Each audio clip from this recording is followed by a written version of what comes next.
नमस्कार, स्वागत है आप सभी का अड्डा 24/7 के ऑफिशियल यूट्यूब चैनल एसएससी अड्डा पर। और मैं Amit Singh, faculty of science, आप सभी के सामने हाजिर हो चुका हूं शाम 9 बजे। और आज डिस्कस करते हैं साइंस के कुछ स्पेशल तड़के में कुछ ज़रूरी सवाल जो कि हमारे एग्जाम्स के लिए बहुत ही इंपॉर्टेंट है। तो अड्डा 24/7 जो कि सिलेक्शन की फैक्ट्री है, उसमें आप सभी का हार्दिक स्वागत है। इंडिया की सिलेक्शन फैक्ट्री जिसमें मौका है कुछ कर दिखाने का है, मौका है सिलेक्शन पाने का। फ्लैट 77% डिस्काउंट है आपको महापैक्स, टेस्ट सीरीज, ई बुक्स और लाइव क्लासेस पे। इसके लिए आपको इस्तेमाल करना है Y223 ये कोड। कहाँ? adda247.com ऑफिशियल वेबसाइट पर जाकर। तो आइए स्टार्ट करते हैं आज के सेशन को। शान विज्ञान स्पेशल तड़का। पहला सवाल आपके स्क्रीन पर आए इससे पहले कि मैं आपको बता दूं कि जिन लोगों ने अभी तक IB-ACIO की प्रिपरेशन के लिए जो क्रैश कोर्स लॉन्च हुई है 4 तारीख से, उसमें एनरोल नहीं करवाया, वो अभी भी समय है, जाके अड्डा का महापैक ले लें। क्योंकि ये एक ऐसा महापैक है जिसमें हर तरीके की सुविधाएं आपको मिल जाती हैं, चाहे आप वो बैंकिंग की प्रिपरेशन कर रहे हो, या फिर वो SSC की प्रिपरेशन कर रहे हो, या फिर रेलवे की एग्जामिनेशन की प्रिपरेशन कर रहे हो। Live classes, video courses, test series, e book, सभी की सुविधाएं आपको मिल जाती हैं, और वो भी 12 महीने की प्रीमियम वैलिडिटी के साथ।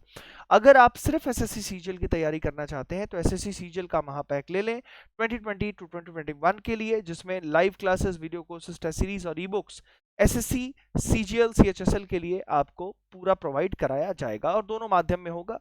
आपको करना है www.adda247.com पे विजिट करना है, और मैक्सिमम डिस्काउंट के लिए कोड Y223 का एप्लीकेशन करना है। तो चलिए स्टार्ट करते हैं। अब पहला सवाल आपके स्क्रीन पे आ रहा है, जल्दी से जवाब दीजिएगा, समय सिर्फ 15 सेकंड का होगा। आइए डील करते हैं पहला सवाल। पहला सवाल है, विच of the following organ systems jointly coordinate and integrate all the activities of the body organs। कहता है कि हमारे शरीर के अंदर जितने भी तंत्र हैं उनको कौन एक साथ संचालित करता है? कौन एक साथ संचालित करता है? न्यूरल सिस्टम और sensory system, digestive system and respiratory system, circulatory system, respiratory system, या neural system and endocrine system. 15 second का समय, जल्दी बताइएगा। आप सभी के कमेंट्स मेरे तक आ रहे हैं। जल्दी से एक बार डिस्क्रिप्शन बॉक्स में जाके लिंक को कॉपी करें और शेयर कर दें इंडिविजुअल ग्रुप्स में, ताकि और बच्चे भी पार्टिसिपेट इसमें कर सके। जल्दी करें बच्चों।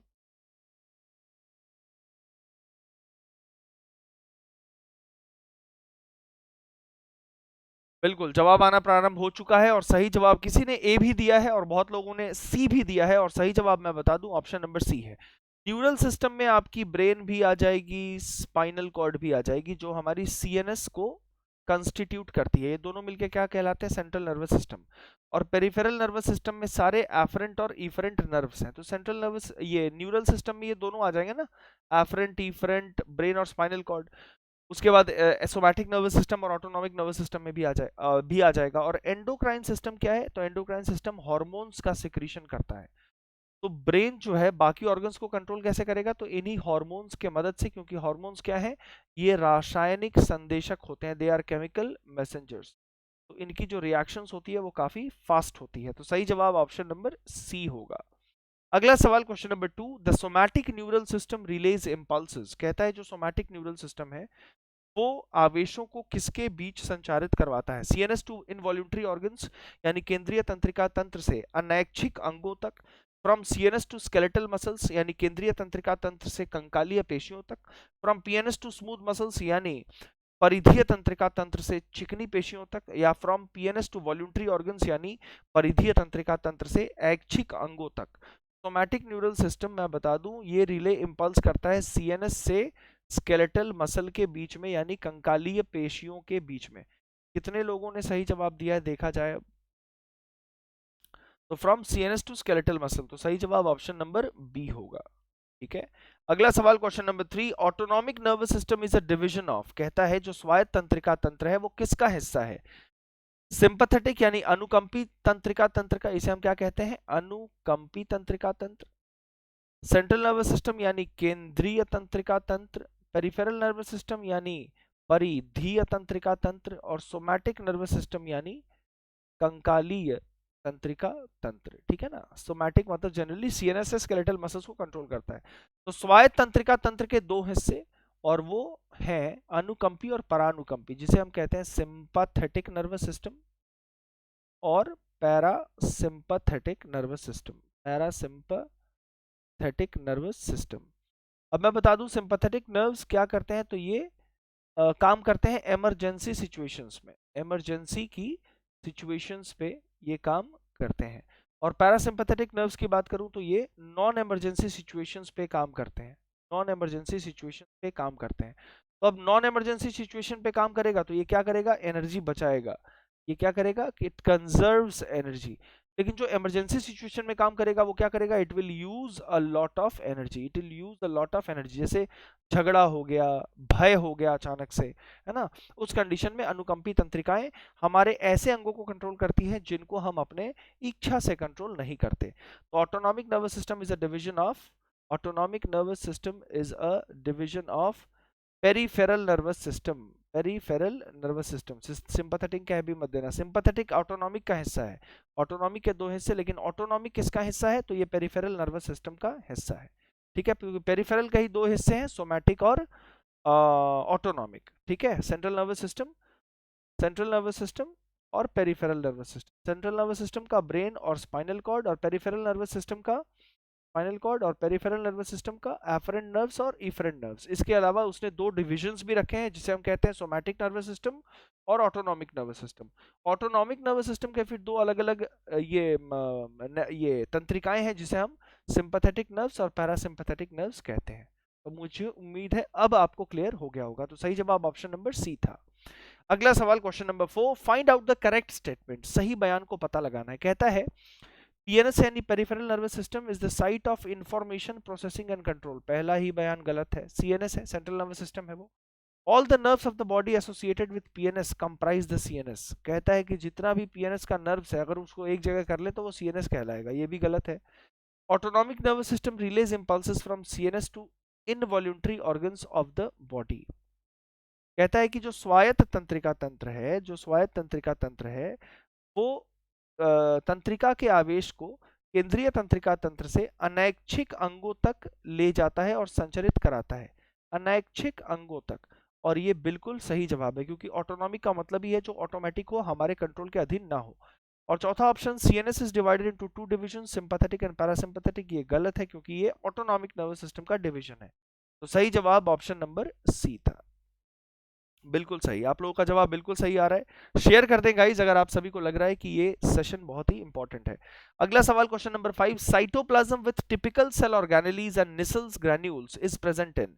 कहता है कि कोशिका द्रव्य जिसके साथ कुछ और कोशिकात्व भी हो और साथ ही साथ निसल के कंकड़ भी हो। निसल्स ग्रैन्यूल यानी निसल के कंकड़, निसल कौन थे, एक वैज्ञानिक थे, निसल के कंकड़ भी मौजूद हो, वो किसका हिस्सा है, एक्सॉन हिलॉक का, सेल बॉडी का, एक्सॉन का या साइनैप्स का।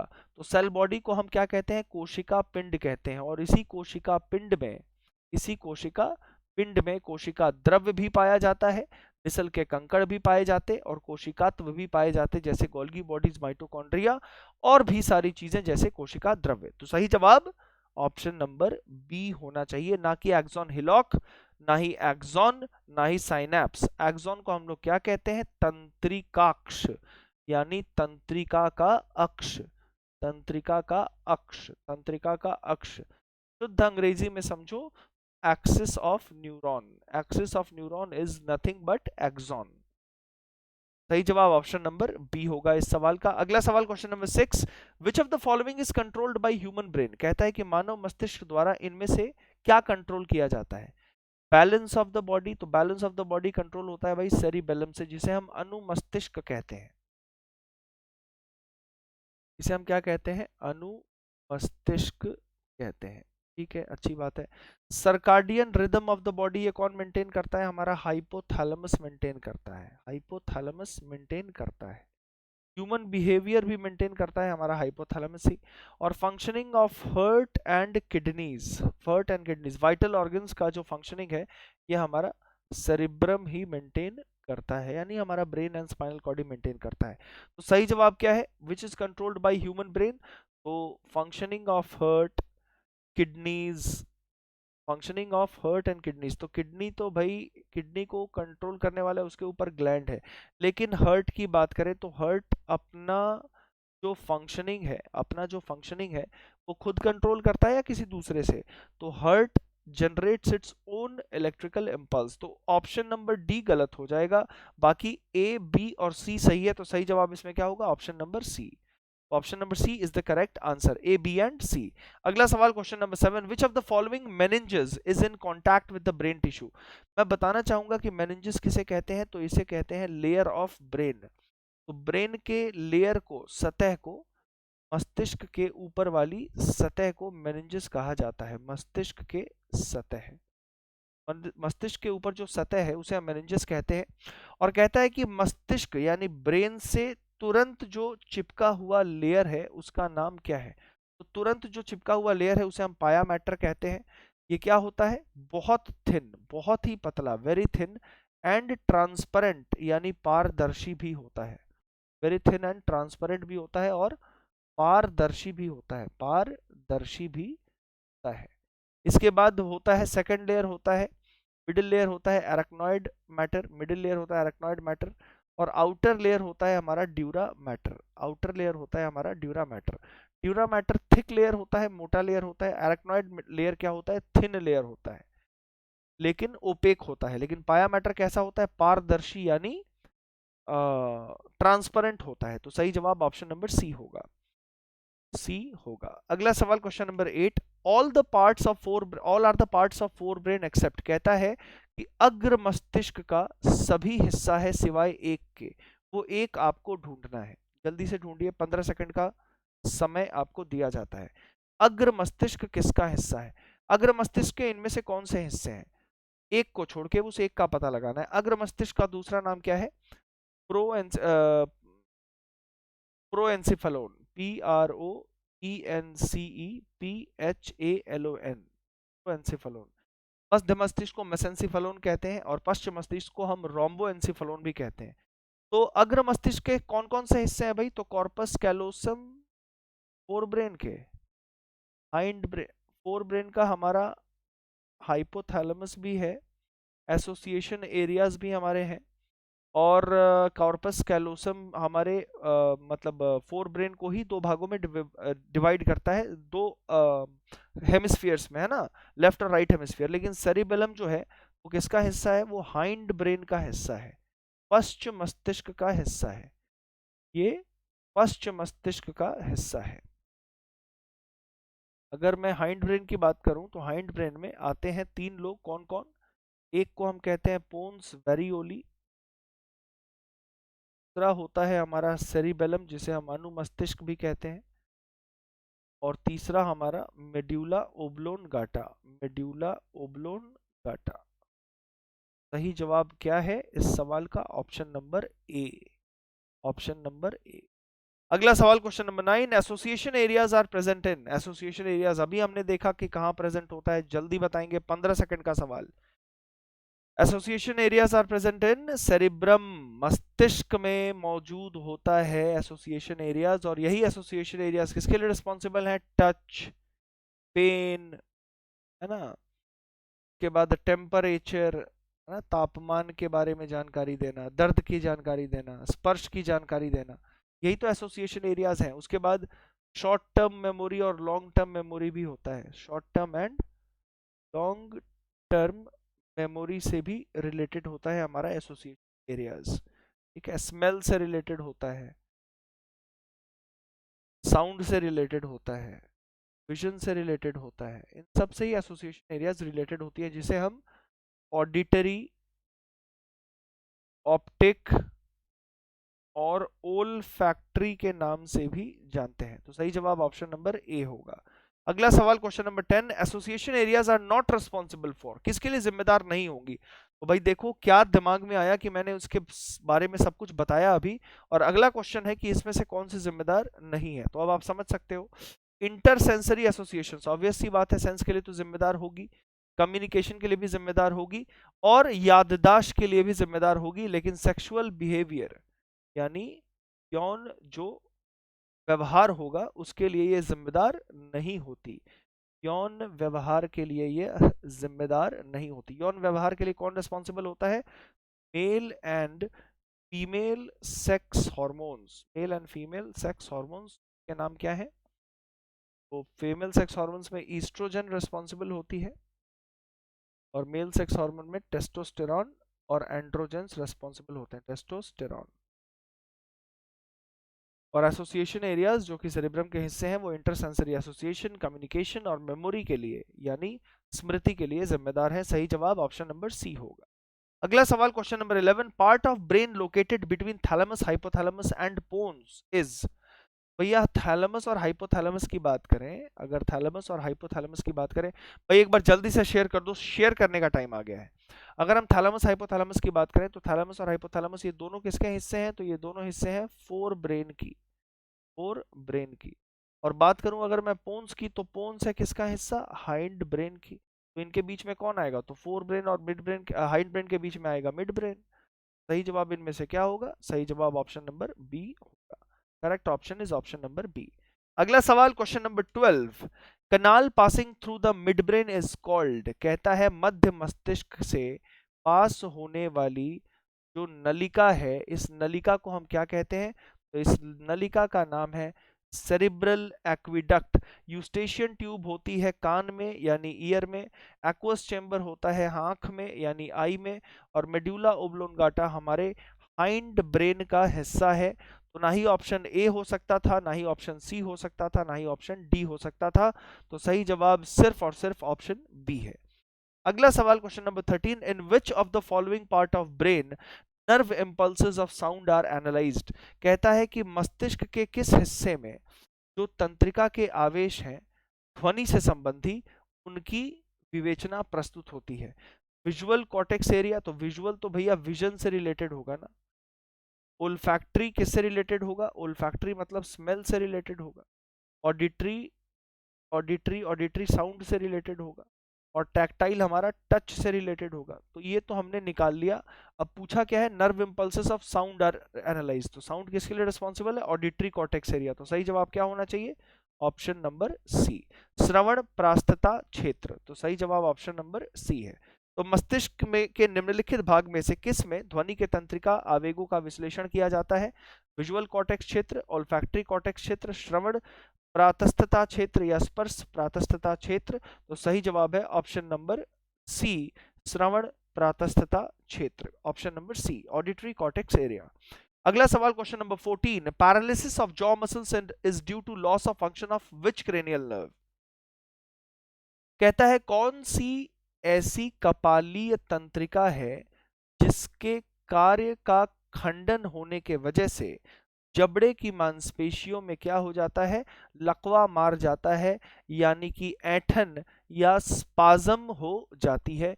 तो वो है cranial nerve number 7, cranial nerve number 7, ध्यान रखिएगा, क्रेनियल नर्व नंबर 7।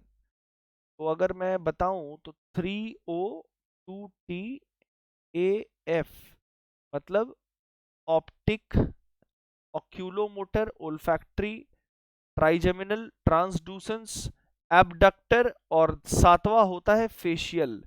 तो फेशियल नर्व जो होता है ना वो सेवेंथ क्रेनियल नर्व होता है। ये क्या होता है, सेवेंथ क्रेनियल नर्व होता है। तो फेशियल मसल्स की अगर पैरालिसिस हो जाए, क्या हो जाएगा, जॉ ऑफ मसल्स में लकवा मार जाएगा, जिससे मौत भी हो जाती है भारी दर्द के साथ। और ये कब देखा गया है, तो ये टेटनस जैसे इन्फेक्शन में देखा गया है, टेटनस जैसे इन्फेक्शन में देखा गया है। टेटनस किसके वजह से फैलती है, तो क्लॉस्ट्रीडियम टेटानी के वजह से फैलती है, क्लॉस्ट्रीडियम टेटानी के वजह से फैलती है। तो सही जवाब ऑप्शन नंबर सी होगा। अगला सवाल question number 15, vomiting centre is situated in, उल्टी का केंद्र कहाँ स्थित है, vomiting centre is situated in, उल्टी का केंद्र, उल्टी का केंद्र कहाँ है। तो उल्टी का केंद्र कहें या फिर लार निकलने का केंद्र कहें, गले से संबंधित जितने भी फंक्शंस होंगे ध्यान रखिएगा वो मेड्यूला ओब्लोनगाटा से संबंधित है। मेड्यूला ओब्लोनगाटा किसका हिस्सा है, हाइंड ब्रेन यानी पश्च मस्तिष्क का हिस्सा है। सही जवाब ऑप्शन नंबर सी है। अगला सवाल question number 16, end of spinal cord is, तो मेरू रज्जा, मेरू रज्जा का अंत क्या है, तो मेरू रज्जा का अंत कोनस मेड्यूलरिस के नाम से जाना जाता है, कोनस मेड्यूलरिस के नाम से एंड ऑफ स्पाइनल कॉर्ड जाना जाता है। तो स्पाइनल कॉर्ड को अगर हम देखें ना तो मान लीजिए ये ऐसे ब्रेन है, ये ऐसे ब्रेन है, और ये पीछे ऐसे स्पाइनल कॉर्ड या स्पाइनल नर्व जा रही है, ठीक है ना। ये स्पाइनल नर्व है, स्पाइनल कॉर्ड कह लो, और ये ऊपर आपका ब्रेन है, ऊपर आपका ब्रेन है। तो इसका जो आखिरी वाला हिस्सा है इसे हम क्या कहते हैं, कोनस मेड्यूलरिस, कोनस मेड्यूलरिस। तो सही जवाब है ऑप्शन नंबर बी। अगला सवाल क्वेश्चन नंबर 17, ये वो एक ऐसा सवाल था जो कि आपके टफ सवालों में से एक होता है। अगला सवाल कहता है injury localised to hypothalamus would most likely disrupt short term memory, coordination during locomotion, decision making या रेगुलेशन ऑफ बॉडी टेम्परेचर। कहता है कि अगर अचानक से चोट लग जाए कहाँ, हाइपोथैलेमस में, तो क्या गड़बड़ हो सकती है। शॉर्ट टर्म मेमोरी, देर वाली याददाश्त, कोऑर्डिनेशन ड्यूरिंग लोकोमोशन, चलने फिरने में गड़बड़ी, डिसीजन मेकिंग, किसी निष्कर्ष पर पहुंचने में तकलीफ होना या दिक्कत आना, रेगुलेशन ऑफ बॉडी टेम्परेचर, शरीर के तापमान का नियमन। तो अगर हाइपोथैलेमस में चोट लगे तो तापमान का नियमन नहीं होगा, क्योंकि hypothalamus is responsible for thermo regulation, thermo regulation, भूख प्यास के लिए जिम्मेदार है। लेकिन चलने फिरने के लिए तो जिम्मेदार कौन है, सेरिबेलम है, सेरिबेलम है।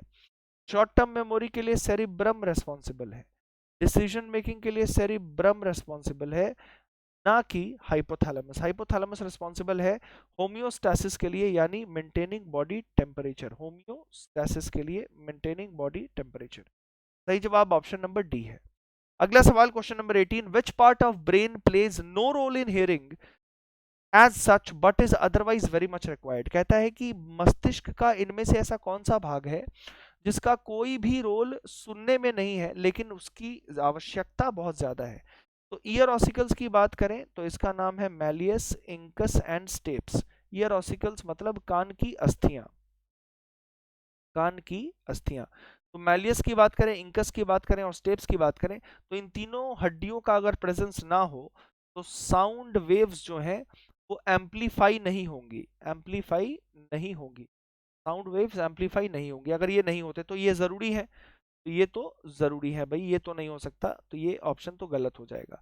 यूस्टेशियन ट्यूब की बात करें तो यूस्टेशियन ट्यूब का सबसे बड़ा रोल ये है कि कभी कभार अगर मिड ब्रेन तक अगर साउंड की इंटेंसिटी ज्यादा है तो वो कॉक्लिया को ना खराब करते हुए यूस्टेशियन ट्यूब के द्वारा सीधे कहाँ चला आता है, फेरिंग्स यानी ग्रसनी तक आ जाता है। तो ये भी जरूरी है, तो ये भी ऑप्शन नंबर बी भी गलत।